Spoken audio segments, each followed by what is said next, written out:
if we have a look at this crosstab, we can see it's made up from the customer dimension, the customer state province dimension.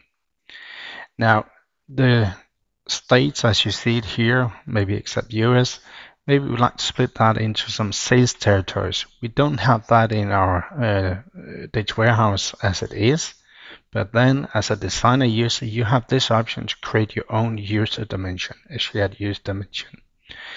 So we already got a number of user dimensions here, and we're just going to add our own user dimension to this list.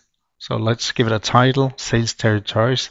This title, we need that if we, for instance, want to reuse it at a later point. We know it's called sales territories.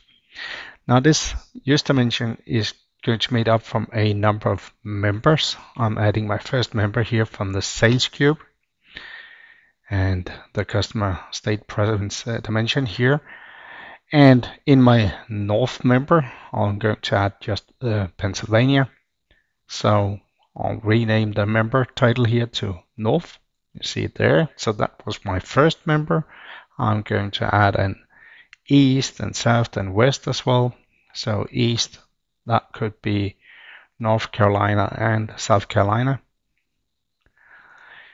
And let's go and add the South member as well. And for this one, we only want to include Florida. So that was my South member, and the last member, the West member, like Alabama, Georgia, and Louisiana. And this one should be renamed to West. So now we got our one user dimension with those four members, North, East, South, and West, each being defined by some criteria from the state province dimension. We can use that in our crosstab now. It's right over here, user dimensions. You see it right here. We just created it. It's available.